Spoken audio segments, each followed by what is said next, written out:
Amen. Welcome. Bwana sifiwe. Amen. Reka nanje ndagusabura mutse mugenza. Let me ask you, greet your friend once again. Greet the friend. Ndakwifurije igitondo ciza. Tell your friend next to you good morning. If you can, please tell your friend next to you good morning. I wish you a blessing morning. If you could. If you did, thank you. Tudatebeje. Without taking too long. Abaririmbyi baraturirimba indirimbo nziza. The choir have given us great songs. Bavuze ngo ndazi nubwo biteba.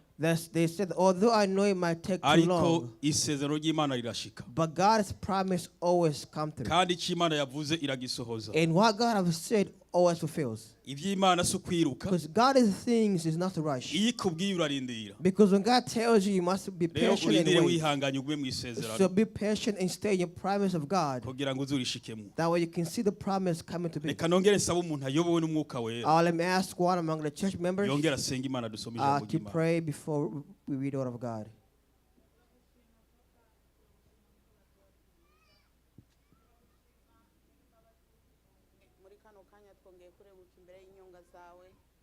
Tugomba twumve ivyera vyawe waduteguriye. None mwami wacu turakwinginze ngo utuzibura amatwi ndetse mwami uduhe umutima wo kwakira. Hanyuma mwami mu mutima wacu tubike ntidute. Ibisigaye amajambo yawe tugiye kumva mwami. Turasabye ngo avugutigwe nawe. Ntubonekane ishusho yiwe ahubwo habonekane ishusho yawe. Avuge nawe databuja wisobanurire kuko we nta na kimwe ashoboye. Ibisigaye tuguhaye kaze nakari mu mitima yacu. Ubane natwe mu bihe byose. Ntitube bandarisizaho abari byo rizotubera impamba itujana mu ijuru mu izina rya Yesu. Amen. Amen. Turasoma igitabo cy'itanguriro. We're going to read Genesis. Igice cya 26. Genesis 26. Turahera ku murongo wa 12. Verse 12. Tugeze 22. Until 22. Hanyuma muranyihanganira gato. Please bear with me. Turi mu gihe c'imbeho. It's cold outside, as you have noticed. Abeshi dufite inkorora. Many of us we are coughing because of the cold. N'inkorora ntusamare. And please, although you're coughing, stay focused. Nico gihe turimo. Because the season of going through the flu.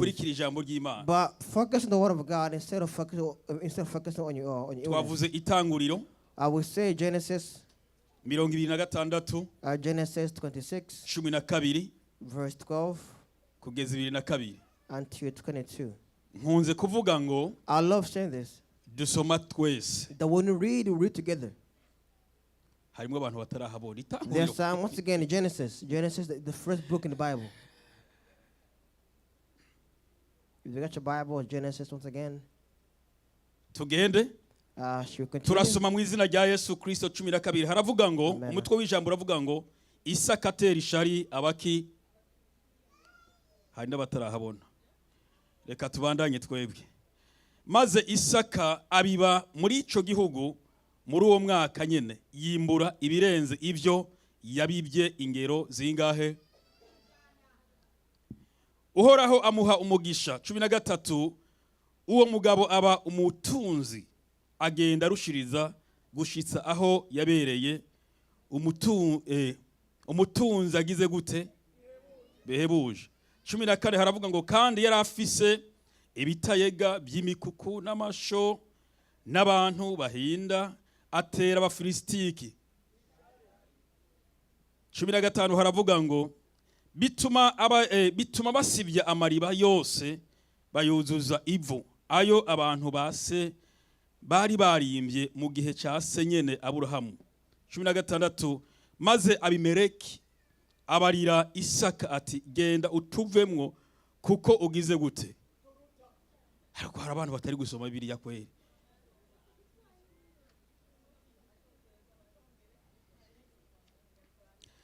Cumi haravuga ngo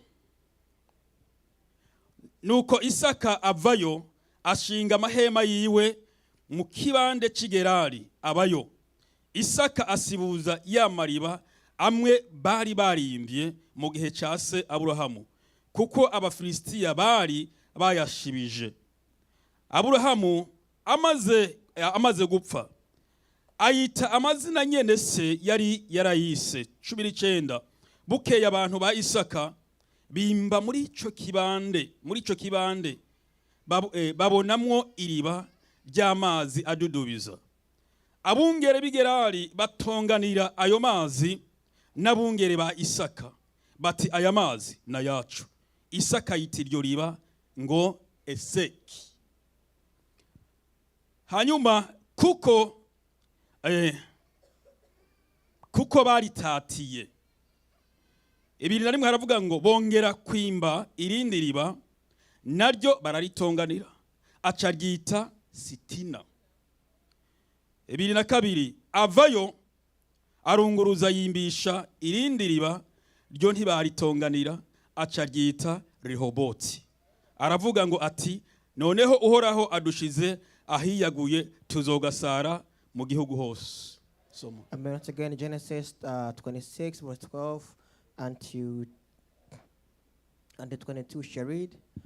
Isaac planted crops in the land, and the same year reaped 100-fold, because the Lord blessed him. 13.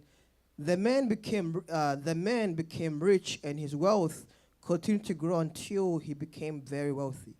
He had many flocks and herds and servants that the Philistines envied him. So all the wells that his father's servants had dug in time of his father Abraham, the Philistines stopped them and filling them with earth or rocks. Then the Abimelech said to Isaac, "Move away from us. You have become too powerful for us." So Isaac moved away from there and encamped in the valley of Gerar, where he settled. 18.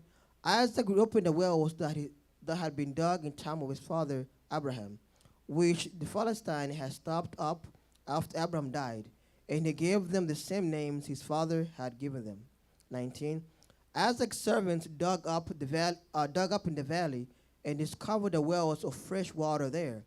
But the herders of Gerar quarreled with those of Isaac and said, "The water is ours." So he named that well Eseki, because they argued with him.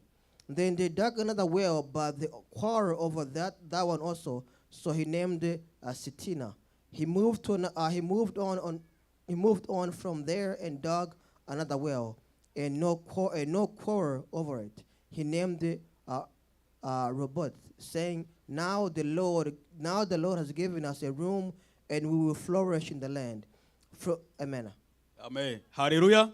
Amen. Tugiye kuvuganaho aya majambo We are going to converse on these words. mu mwanya dufise tugiye gukoresha. In the short time we have, we're going to be using. Nagira ndagusabe ntusamare I'm going to ask, please remain kandi focused wisengere. and pray for yourself. Hashobora kuba harimo inyishu y'ikibazo There ufise. might be answer of the problem you're going through. Kubera ko ni twasigura aya majambo Because once you explain the message of the word of tubonyemo God, amariba atatu, we have seen 3 wells. buri riba ryose rifite And insiguro, each well has its meaning. ariko hariho n'irindi riba rya kane. But there's a 4th well. Turavugana kuri iki gice ca 26. But we're going to converse in verse 26. Ntidusoma handi. We're not going to go to any of the chapters. Tugiye kuvugana kuri uyu mugabo Isaka. We're going to talk about this man Isaac. Isaka umuhungu wa Aburahamu. Isaac, the son of Abraham. Yesu nashimwe cyane. Amen. Aburahamu akomoka mu muryango wa Noah. Abraham, the descendant of Noah. Kubera ko Bibiliya iratwereka neza ngo Because the Bible shows exactly that igihe Noah yavyaye abahungu batatu, Noah had 3 sons. Jafeti na Shemu na Hamu. Japheth, Shem, and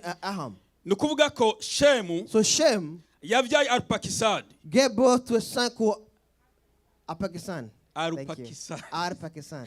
Bwana sifiwe. Amen. Yavyaye Arpakisad. He gave birth to a son called Arpakisad Arpakisad. avyara Shera. And he gave birth to Shera. Shera avyara Eberi. And Shera gave birth to Eber. Eberi avyara Peregi. Eber to Pere. Peregi avyara Leyu. Pere to Lewi. Leyu avyara Serugi. Lewi to Serugi. Serugi avyara Nahori. And he to Nahori avyara Tera. Nahori to Terah. Tera avyara nde? Terah. Aburahamu. Then Terah gave birth to Abraham. Aburahamu avyara nde? Abraham gave birth to Isaac. birth to Isaka avyara nde? Isaac Yakobo birth to na Jacob Esau. and Esau. Bwana sifiwe. Amen. Uyu mugabo rero So, Isaka this gentleman Isaac, hariho higeze kuba igihe a time came hatera inzara, and there was hunger. ariko iyo nzara yari ya kabiri. But that was second hunger hari happening. inzara ya mbere yigeze kubaho There was the first hunger that had happened mu gihe cy'Aburahamu. during Abraham's time. Aburahamu ahungira muri And Egiputa. Abraham fled to Egypt. Mu gihe yaja muri Egiputa, So when he fled to Egypt, abwira umugore wiwe ngo he told his wife ndazi nitwashika hariya that I know once you arrive kugira ngo there, ntibanyice so they don't kill me, uvuge ko ndi musaza wawe. say I am your brother. Kandi ibyo byarabaye, And that happened. ariko sibyo ngomba kuvuga. But that's not a point of Iri today. kosa ryarabandanije, But this mistake continued. hongera kubaho iyindi nzara. And there was another hunger. Bwana sifiwe. The second hunger, amen. Noneho iyi nzara imaze kubaho, Once the second hunger occurred, Isaka nawe yumva ko akwiye kuva Isaac saw that he must i leave Kanani kugira ngo arashake Canaan y'imfungurwa and find a zo. place where there will be food. Burya inzara ni mbi gose. See, in truth, hunger is bad. Abantu utashonje If you never went hungry, uzobaza umuntu yashonje ask a person who went hungry. amaze indwi yose atajya, The 1 week with not eating. niho uzomenya ko inzara ibaho. Then you will know that hunger is very it's harmful. Haleluya. It's painful. Imana irabubwira ngo So God told him that ewe Isaka the Isaac haguruka rise up ugende mu gihugu je uhoraho nzokubwira, and go to a city that you, your God, will tell you to ariko go to. ntuje muri Egiputa. But do not go in Egypt. Isaka So arahaguruka Isaac rised up, n'umugore we Rebeka. he and his wife Rebecca. Imana imuha amasezerano. And God gave Isaac Imana iramubwira promises. ngo nzoguhezagira, God told him, I will bless you. nzokugwiza, I will multiply you. uruvyaro rwawe That your descendants, nzoruha kino gihugu, I will give you this country. kandi iki gihugu cyose And this whole country, cy'uruvyaro rwawe it will be filled with your descendants. nzobahezagira, I will bless them. kandi kuri wewe And in you, hazokomoka amahanga menshi, all you will be nations. Out of you will be kandi nations. nayo nzoyaha umugisha. And those nations, I'll bless them too. Isaka arahaguruka Isaac rised up. agenda mu Bafilisitiya kwa And he went Abimeleki, to the Palestine. hari muri Palestina It was in Palestine. y'iki gihe. It is nowadays. Amaze gushikayo, Once he arrived there, igihe kiraba, a time came. igihe kiraba, A time came. ariko nawe But even he amaze himself, gushikayo once he arrived, arabwira Rebeka he told his wife ngo Rebecca, nitwashikayo the once you arrive, kubera kuri mwiza cyane because you're very beautiful, baragutwara kandi nanje they will take you banyica, from me and they'll kill me. uvuge ko ndi musaza. But sell me brother instead. Haleluya. Amen. Hari umuntu igihe kimwe nigeze kurera abantu I once saw people, baja mu gihugu cy'Uburaya, they went to Europe. yari umuhungu n'umukobwa, It was a boy and girl. bari bakundanye, They love each other so much. They were in love. bitana musaza na mushiki, And they call themselves brother and sister. ariko bageze muri icyo gihugu But once they arrive in that country, barahindukana, they turn against each other. baterana inda, And they gave birth to, kandi yari musaza na okay. They were brother and sister originally, but when they arrived there, they got married to one another. And they got mu married. ishengero barabagirira ubukwe. In the church, they got Bagiye married. muri immigration, But when they went into immigration, hari ibintu barondera the thing they were looking for. ngo tubona umuvyeyi wanyu uyu muntu yitwa Bucumi Andrea arihe, And we see your parents here because Bucumi Andrea, what is that? ari muri Amerika, And they say he's in kugira ngo ibi America. bikorwe And they say, for this to happen, akasinya ibi, he must sign this. afata itike y'indege He took a plane ticket. amasaha 15 mu kirere 15 hours in flying no muri Houston, in Houston. He ngo arrived. nsinyire ibi. And he told me, sign this. for me." Byagenze gute? What happened? Twari musaza na mushiki, He said we're brothers and sisters, ubu twararongoranye, but now we are married. ariko hari ibintu twagiye kurondera. But the thing we're looking for, Immigration itubwira mpaka wewe, but the immigration said that they cannot do unless you Namubwiye sign. ngo, I told him that iki cyaha ntawe nocihanira, this sin I cannot repent it. sinshobora gushigikira ibyo mwakoze, I cannot support what you've done, hanyuma nanje nongera ndabishigikira. and then for me to support it. No, I cannot do Bwana that. sifiwe. Amen. Wewe wari kubikora. Would you have done it? Isaka agezeyo, So when Isaac arrived, nawe avuga ko ari mushikiwe. he said his sister, his brother. Umugore bamubaze, When they asked his wife, uyu ni musaza wanje she said, no, turavuga. he's my brother. Igihe kigeze, But when the time came, Abimeleki Abimelech, ahagarara ahantu, he stood in the location asanga and he saw, Isaka ariko arakinisha he umugore, saw Isaac play with his wife. kandi ariwe mushikiwe. Or they said they are sister. Uyu his brother. mugabo And he said, this man, yatubwiye ko ari he mushikiwe, said they are brothers and none sisters, ariko aramusimbagiza but gute, they are playing together like, ariko aramukorakora ko agira he's gute. touching her like in a way he shouldn't. Baramuhamagara. So they called him. We watubwiye ko ari They said, mushikawe, you said she is your sister, ugeze ku rwego nkuru, but now you're in a position where you are playing like this. kubera You ko are playful. utatubwije ukuri. Why were you not honest? Abimeleki aravuga ngo Abimelech said uhereye isaha that from now on, ntagire umuntu n'umwe there will be nobody azegera uyu mugore, that will get closer to kuko your ari wife, umugore w'umuntu. because she's another person's wife. Isaka ubwoba yari afite So Isaac, the fear he had in him buba buvuye muri we, has left him now. ariko urumva yamukinisha yinyegeje. But no, he will play with his wife in secret. So they will not be noneho saved. bibiliya yatubwiye ngo So the Bible said, muri ico gihe at that time, agerera ahantu hitwa Igerari, he got a place called Gerar. ararima, And he planted. aratera, And he planted. ngo yimbura ibintu And byinshi. he harvested many crops. Mu Kiswahili bavuga ngo In Swahili they say, ni mia kwa mia, the 100 and 100. ijana ku ijana. Basically 100-fold. Amaze kurima, Once he planted, aratera, and he planted, and he arasarura, harvested, noneho ibyo arimye and what he had planted abisumbya ubutunzi had more wealth bw'Abafilisitiya. than the native of Palestine. Abatera iki? And did what? Abatera ishari. And then they were envy of him. Bwana sifiwe. Amen. Baratangara. They were shocked. Uyu muntu nitwe twamuhaye They indaro, said, this man came, twamuhaye ahaba, we got a place to live, a place to gute stay. yorima How can he plant akadusumbya n'ivyo and harvest yarimye. more than we? Bwana sifiwe. Amen. Mbabwire, Let me tell you this. kugira ngo umuntu abone umugisha To see blessing, ugomba gukora. you must work. Ntushobora, You can never. Imana mu kurema umuntu When God created a person, yaduhaye umugisha twese, God gave us all blessings. All of us got blessings. iduha n'amaboko. And God gave us hands. Icyo Imana ikora, But what God does, ihezagira iyo mirimo yawe uriko urakora nyene. God bless what you're doing. Ntushobora kwicara ngo ugume usenga gusa You cannot sit down and pray to God ngo birakoroka biva mu ijuru. and thinking God will bless you from heaven. No. Oya, That will ugomba never, guhaguruka that will never ugakora, happen. You must rise up. ukarima, You must work. You must ukadandaza, plant. You must sell. ugakora ikindi cyose You must do whatever you can cyoshobora gutuma ubaho. that can make you to live on. Haleluya. Amen. Hari umupasiteri aheruka kumpamagara, A pastor once called me arambarira ngo and he told me, pastor, the pastor, ngo uye ngo Imana yaratubwiye God had told us that ngo tugiye kubaho abapasiteri tudakora, we passed with not working. ngo naronse itongo rinini And he said, I have found a big land muri Afrika in Africa, he said, rifite izahabu that nyinshi, has gold. ngo ubu rero ntituzosubira But amakampani. now we should not work anymore. Vuga none And biri muri I told him, Afrika when you are in Africa, uzobishikana no gute how can you bring it here in America n'amategeko y'igihugu? with the laws of the country? Ubwo ntusubire ku kazi hakiri kare. And so you must go to work once again. Haleluya. Amen. Kuko nubura amahera Because with no money, ugashaka ko ishengero rigutunga, and you want a church to build you or to namwe sustain you, mutaratunga kandi and the church itself is not wealthy enough, buri mukristo wese azogenda iwe. each member will go on their own. Haleluya. Amen. Rero tugomba gukora. So in truth, we need to work. Imana ihezagira imirimo Because y'amaboko yacu. God bless the work your hands are using. Isaka yagize umugisha kubera yakoze. Isaac was blessed because he worked.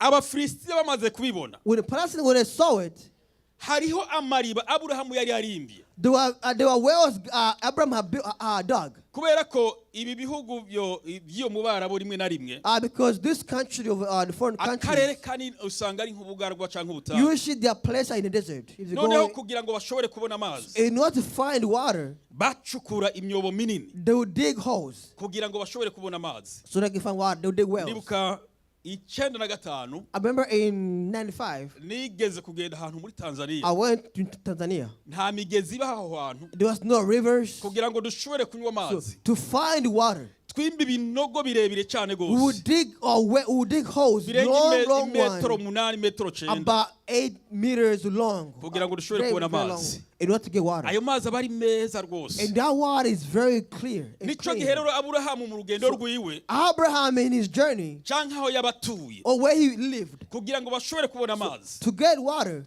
bimba amariba. they would dig wells. Ariko ko bimba amariba, But the more they would dig wells, yagenda agiramwo ibibazo they'll get issues kubera ishari ry'Abafilisitiya. because of the anger of the Philistines. Barayasibije. They'll fill him up with Iki nico cyabaye dirt. ku muhungu we Isaka. And this is what happened to his son Bamaze Isaac. kubona yimbuye ibintu And vyinshi, so when they saw he had reaped many things, abarushije many crops, ubutunzi, and he had more wealth than them, bakoze iki? what did they do? Basibije ya mariba yose. They filled the wells with mud and Abimeleki dirt. aramubwira ngo, And Abimelech to Isaac, Bwana Isaka, Isaac, tuvemwo leave us, kubera ko twabonye because we have seen that uturuta you are powerful than us, kandi Imana yawe and your God yaguhaye umugisha. has blessed you more. Haleluya. Amen. Icyo mpa nawe Imana ikaguha umugisha. If one God can bless you too, Imana Abimeleki yabonye muri Isaka, because the God Abimelech saw in Isaac, abantu nawe bakayikubonamo. and may they see the same God in Umuntu you. akwitegereje When a person looks at you, akavuga ngo uyu muntu ari mu they can see that Imana. person has God in them. akaguhunga. And they'll fear you Erega because of Bibiliya God. ivuga ngo So, the Bible says, umunyakibahunga atawugize gute. a hater does what? Hey. A person who hates, they flee without being nta hated. nico wavuze You say nothing, ngo afise ururimi rubi. but they say you have bad ngo tongue. abaporoti bameze ukuntu The Christian, they're like this, they're like this. jewe ndibuka mu bihe byashize. I remember a while back, hari n'abantu bavuga ngo there are some who will say ngo ushwanye n'umuporoti that if you argue with a Christian, icyaja gusenga cyose what they pray to, kiraja kukubaka. you happen to you. ariko twebwe ntatwo tubereyeho gusengera But for abantu. us who pray for you, nothing happens. twe dusengera abantu We mugisha. pray for people for blessings Bwana only. asifiwe. Amen. basivye ayo mariba So yose. they feed the wells with mud ayo and dirt. Aburahamu yari yarimbye. The one Abraham had done. kubera iryo shari Because they envy Isaac. baramwirukana. And they chased him out of the ayirunguruza. and he left. ageze imbere Once he got ahead, kabande k'igerari when he got in the valley of Gerar, babasuku biwe his servants, bimba basibura ya mariba. they once again rebuild the wells. ni kuri wa murongo wa 20. That was in verse 20 of 26.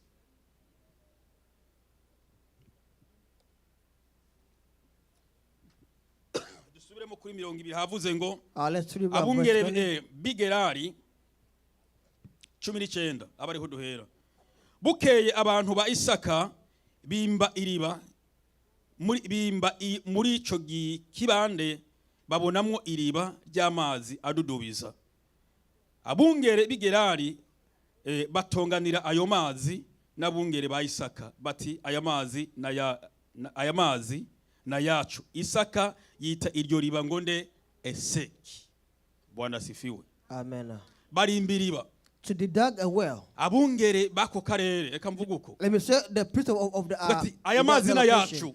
And they said, this water is ours, they said. abantu ba Isaka ati natwe na yacu. And Isaac, people, they said, this is our water. hari ikintu Isaka yari yakoze. Isaac had done something. ntabwo yahinduye amazina He did not change the names of the wells. y'ayo mariba uko se yari Because the yarayise same name his father has called them, nawe niko and yayise. he called them to. aravuga ngo iri riba And he said, this well, nimureke kuritonganira. do not fight for it. agita rya zina se yari And he yarayise. called the name his father had called it.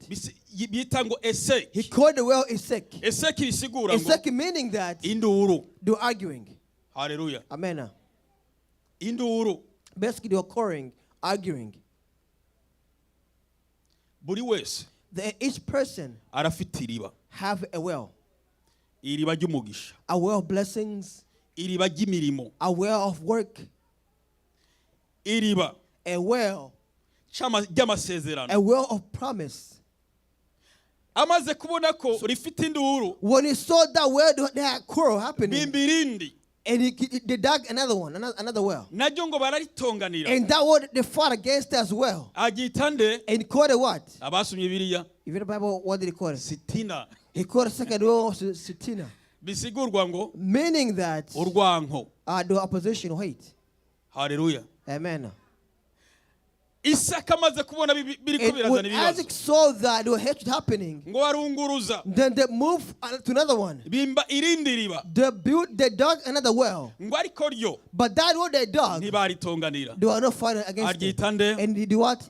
Rehoboti. He called Rehoboth. bisigurwa ngo Meaning that uhoraho the God agushize Ahagutse. has brought you in the right place.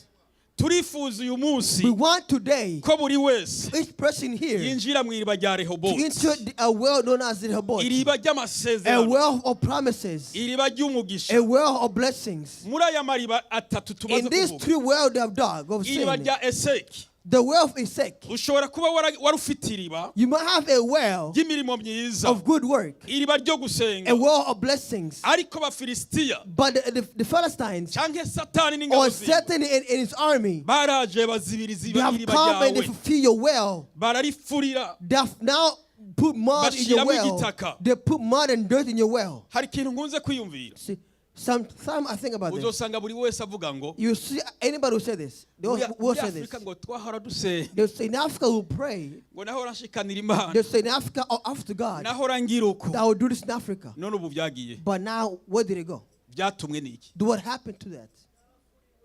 ubundi umukristo ko ari ntahinduka. A Christian never change. Ahubwo arushita But rather, kugira a Christian, intambuko. they grow better and better. Ariko we uri hano urasenga. But you say you pray now. Wamira kuririmba But you amasengesho uravuga sing, you ubutumwa. pray, you preach. Ngo ubuko narinde nkiri muri But Afrika. you say the way I was in Africa Ngo busiko nkiri. is not how I am Iriba now. In ryarafuriwe. truth, your well has been filled with mud. Tugomba gufurura amariba yacu. We need to redug our wells. Wahora werekwa You say you get visions, ntukicerekwa. but now you get no visions. Iriba ryarafuriwe. Your well has been filled with mud. Warusinzira ukarara mu nzozi. You pray in vision to God, Ubura urarota but wiruka. now you pray being chest. Hari n'abari bararota bari gusamba. But some they Iriba dream, ryarafuriwe. in truth, your well Hari has been n'abaryama. filled. And Ntagire some n'ico sleep, abona. and they see nothing in their dreams. Agakangurwa n'ubuca gusa. And they wake up in the morning only with no dreams. Amariba yagize gute? Your wells have done what? Yarazibye. Your wells have been filled with muds and dirt. Yesu nashimwe cyane. Amen. Eseki twavuze ngo n'induru. Ezekiel says, argue. Ahahora hari urukundo mu miryango. So where there be love in families, Mu kibano there will be abundance. ubu hasigara induru. But now it's only arguments Wahora ucuruza that you will sell, ariko inyuma yawe ubu hari induru. but behind you is only arguments. Hari abafilisitiya bari The father kuzimya stand behind you, iriba ryawe. blocking your well, blocking your well. Uragira uko ntibishoboka. You do this and nothing happens. Uja mu kazi You ntibishoboka. work, nothing happens. Urarondera ibyo wokora You ntibishoboka. launch, you search for what to do, but Reka nothing nkubwire ngo happens. iriba ryawe Your well ryarazibiwe. has been blocked.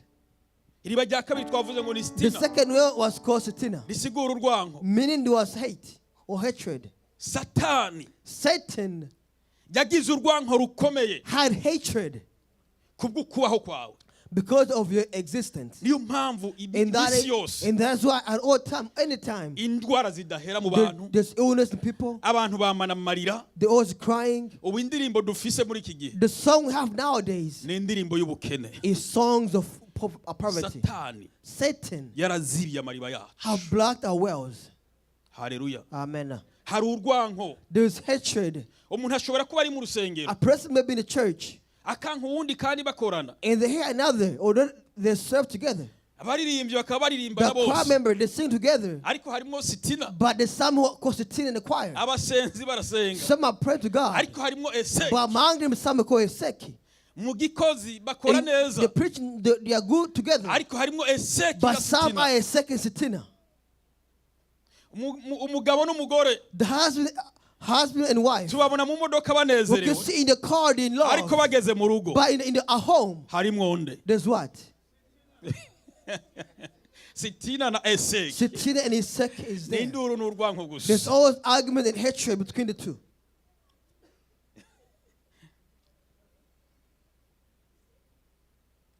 Umuntu bagatwenga n'uwundi ariko bahuriye A hano. person they will laugh together only here, Ariko agiye but when they leave, aca abwira uwundi they will n'ibyo tell another. atamuzi. What they didn't say, they will tell another.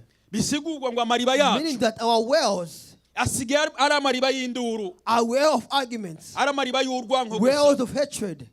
Tugomba gusibuza amariba yacu. We should unblock our wells. Dusibuza amariba yacu. Unblock our wells. Twanke urwanko mu miryango. We should remove hatred in Twanke our families. urwanko mu kibano. Remove hatred in our Twanke urwanko mu friendship. ishengero. Remove hatred in the church. Twanke urwanko mu Remove baririmbyi. hatred in the choir members. Ahubwo tugarura amahoro. But rather bring back Mu peace. gishingo cy'urwanko hagaruka amahoro. Instead of hatred, Mu bring peace. gishingo cy'induru hagaruka umunezero. Instead of hatred, argument, No bring kuvuza peace impundu. and love. Haleluya. Amen. Amen. Iriba rigira gatatu twabonye The ngo third well we've seen ni that Rehoboti. is a well called Rehoboth, Iriba ry'umugisha. a well of blessings, Iriba ryo kwagurirwa. a well of fun being widened. Navuze ngo uyu mwaka I said this tugomba year gusenga Imana we should pray to God. kugira ngo ibyo tutabashije So gushikaho what we could not get to tubone in kubishikaho. 2025, we can say Dukeneye ko now. uyu mwaka We want 2026 tuba mu iriba rya Rehoboti. to live in a well called Rehoboth, Twagurirwe to fund bigger spaces. mu kazi, wagurirwe I work from bigger mu buryo places. bw'umwuka, I wagurirwe spiritually find spaces. mu mpano zawe, In your wagurirwe talents, find spaces. mu ivugabutumwa, In your wagurirwe preaching, find spaces. mu rugo rwawe, In wagurirwe your home, find spaces. mu bana bawe, In your wagurirwe. children, find spaces. Mbwirira mugenzi wawe ngo Tell your friend, injira mu iriba rya Rehoboti. go into the well of Rehoboth. Tell your friend, into the well of Rehoboth. Amen. Tell your friend, into the well of Rehoboth. A well of blessings. Amen. Hano muri Rehoboti rero. So here in Rehoboth, ni mwiriba ry'umugisha. it's the well of blessings. Aha niho Imana idupimira. Now God will test us here. Aha niho Imana idupimira. Here God will test us. Ndafise amahera. I got money. Ndafise imodoka. I got a car. Ndafite inzu. I got a house. Nubatse mu Rwanda no mu Burundi no muri I got a house in Kongo. Rwanda, Congo, and Burundi. Ndara ndiye. I ate food a night. Imana yaranyaguriye. God gave me bigger spaces. Nayicije hajya. Now God comes. Uyu muntu namushize mu mugisha. This man is blessed. Ari muri Rehoboti. He's in Rehoboth. Reka ndabe nanje. But let me test him or her. Aha. And see here. Aha niho tugwira. Here we find Aha niho blessings. duhezagirirwa. Here we find blessing. And kuko mu gihe Imana idushize Ahagutse. when God brings bigger places, irindiye ko nayo. God is waiting. Uvuga ngo ko washize Ahagutse. Because you brought me in a Nanje wide place. ndakwaguriye. Now I'm wider. Ibi wampaye. What you've given me, Nanje ndabiguhaye. I give you back. Ariko umuntu ashira aha. But person, the put here, ukagira vision nyinshi. and you got bigger visions. Muri vision nyinshi. In your vision you have. Vision ya mbere biyo The gushikana first Imana. vision is to be given to God. Muri iyi Rehoboti yawe. In Rehoboth God's given you. Twigeze kuyobora umugabo umwe mu rusengero. We once led a man in the church. Iya Kenye. When he was poor, Nukuvuga ni mwibarabara yagenda aravugisha. even in the street he prophesies. Nukuvuga yavuye muri Rehoboti. Basically, he's have left Rehoboth. Umubwiye nti ntungira ururirimbo bunyene. When you tell him, give me a song. Naho wagomba gwibice bitatu. If you need 3 songs, 4 songs, Ubwo nyene yacaheza run away, I'll give you a song. akarushira ngaho. And you put a song for you quickly. Rero iyo Imana imushize muri Rehoboti. But God brought him in Rehoboth. Urusengero byaba biheze. The church was done, finished. Mu mwaka twamuce nka kabiri. In a year, he'll be exiled 3 times. Ari mu nzoga. He's alcoholic. Ari mu bagore. He's in women. Ari mu bindi. He's doing other things. Uzi none. You know what happened? Yishwe na sida. He was killed by AIDS. Yaba muri Rehoboti. He will live in Rehoboth Agaca pagana. and he will commit adultery. Iyo atari muri Rehoboti. But when he's not in Rehoboth, Inzamba naho yari kuvuga uyo mwanya. if the trumpet could be sounded, Yaragenda twebwe you tugasiga. have left. Kubera iki? Why? Umuhezagira urasaza. Your blessing can make you crazy.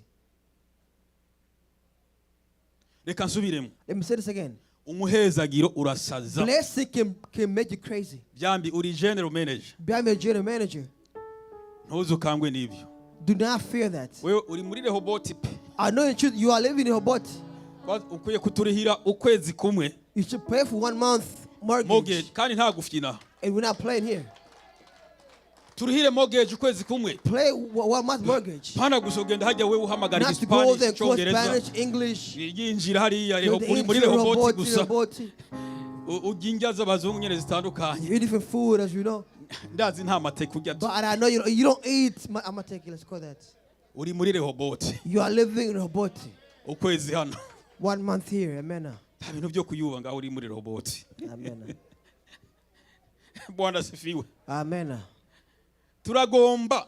We want. Ntitugira Imana inkene. Let's not make God poor. Niyumve ko ndi muri Rehoboti. But let me know that I am living in Wiyumve Rehoboth. kuri muri Rehoboti. Feel that you are living in Rehoboth. Ko Imana yakwaguriye. That God has made you wider. Bike ufise. The few you have, Vuga ngo ndi mu little mugisha you w'Imana. have, say, I mean, God bless you. Byinshi ufise. The more you have, Vuga ngo ndi mu say, mugisha I am w'Imana. God's blessings.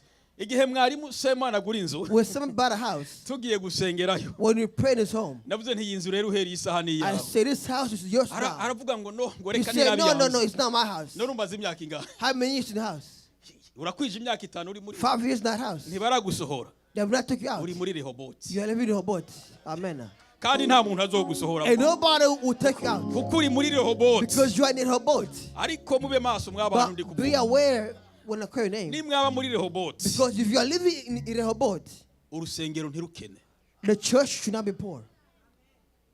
Umuntu adakora ntidukeneye ibinebwe hano mu rusengero.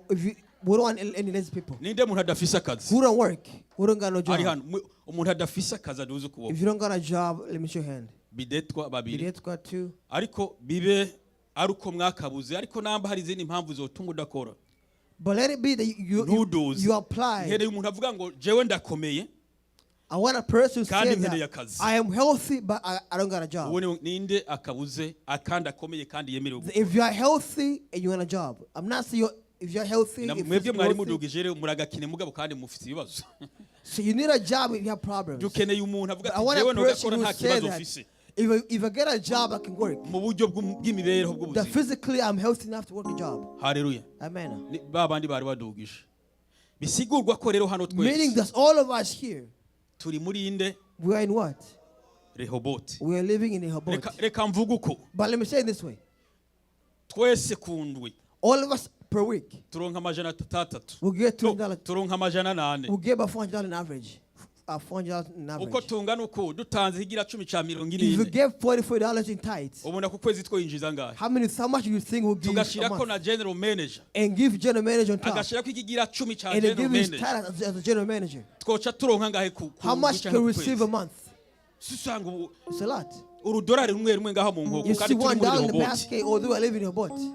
Never ever. Is it your show? Ntidushobora kuba turi muri Rehoboth. We cannot be in the Rehoboth. Hari umunsi nzoba hano A person, one time I'll be ngire nka here kwa kundi kwa Yesu and be like Jesus Christ, yahagaze impande y'inkoko who stood before the baskets yagize uko doing this, ariko uraba batamwo looking kamwe to see who will give $1 or less.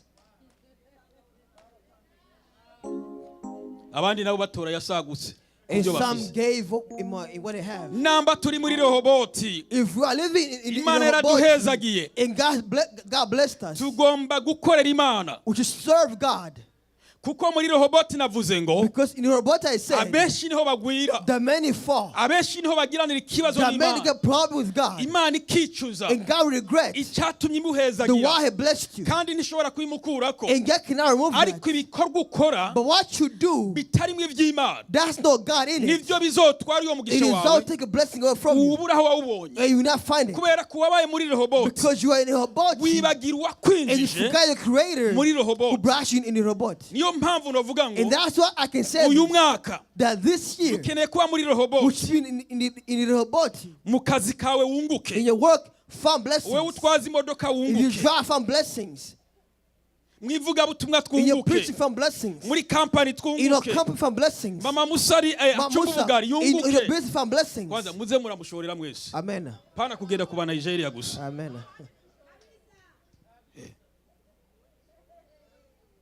pastors kubera iki mugenda ahandi pastors The pastor doesn't have a store. Why do you go to other stores? why Why? Kuwaitiki.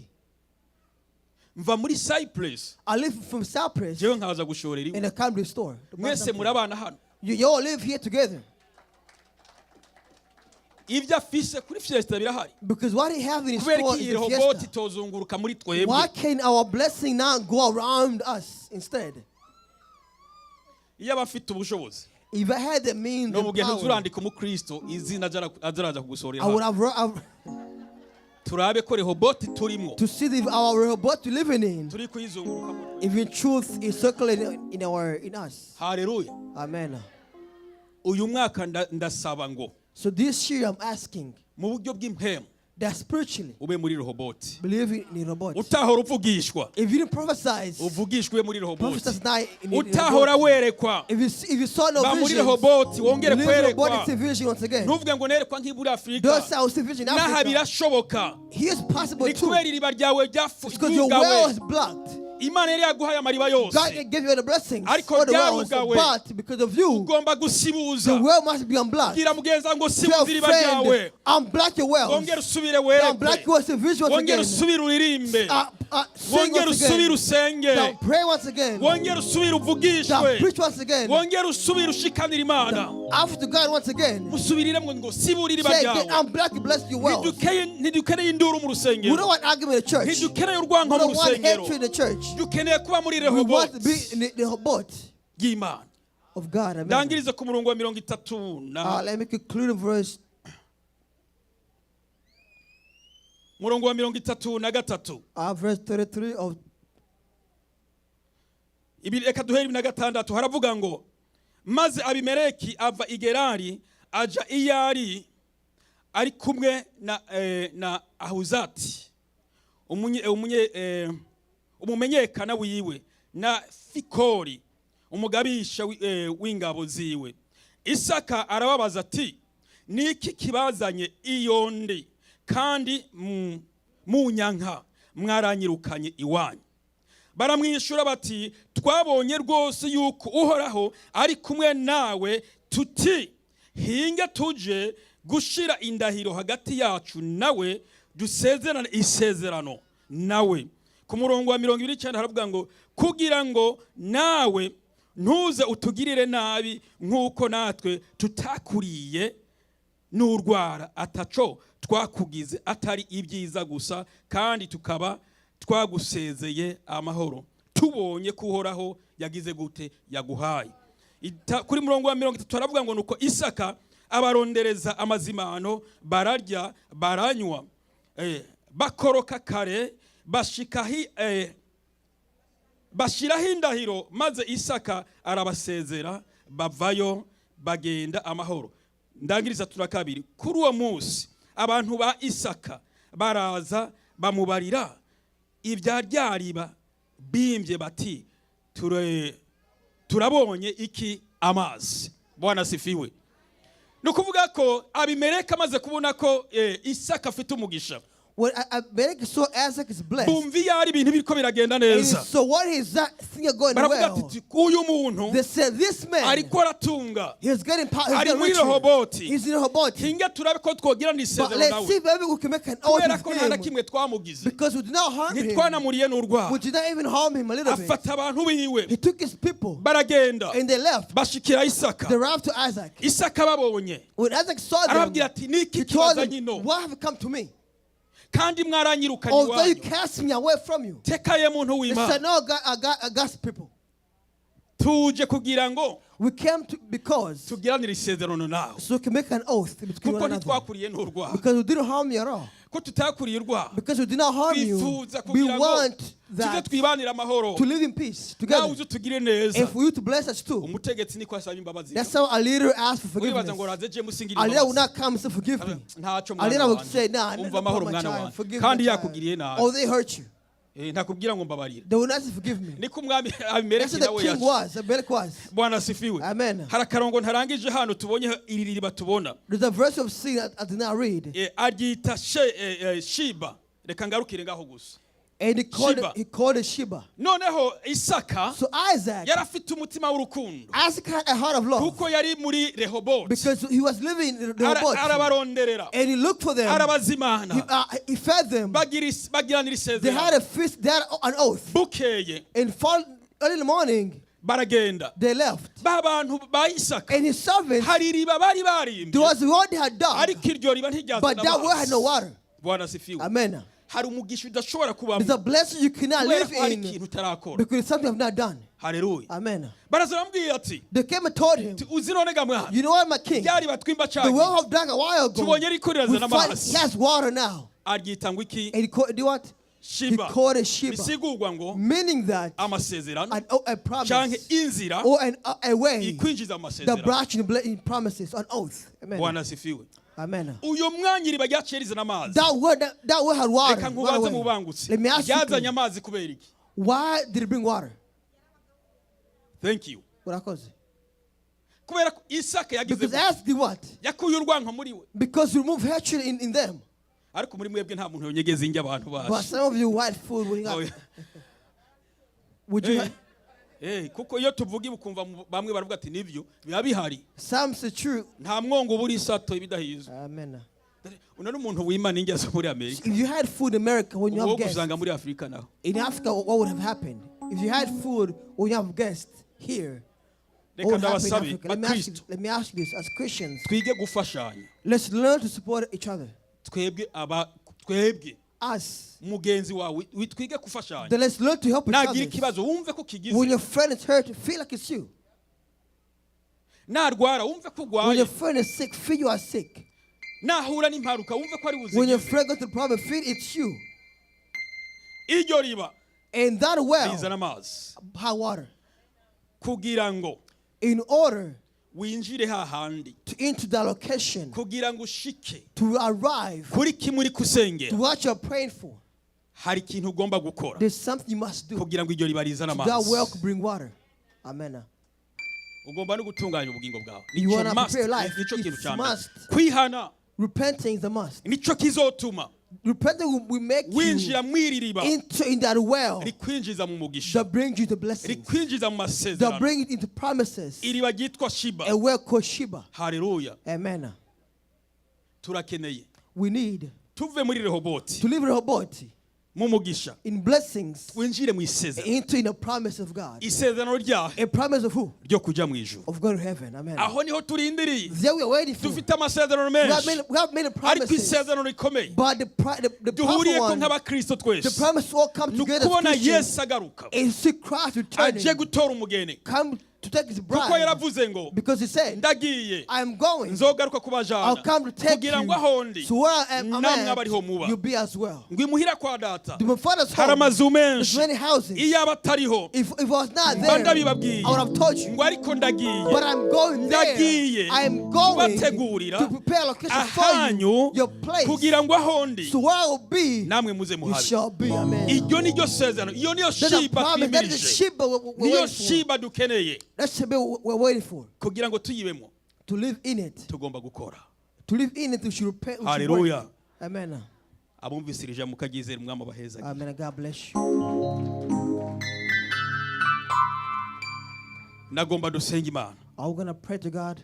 n'irihe riba With what well ryawe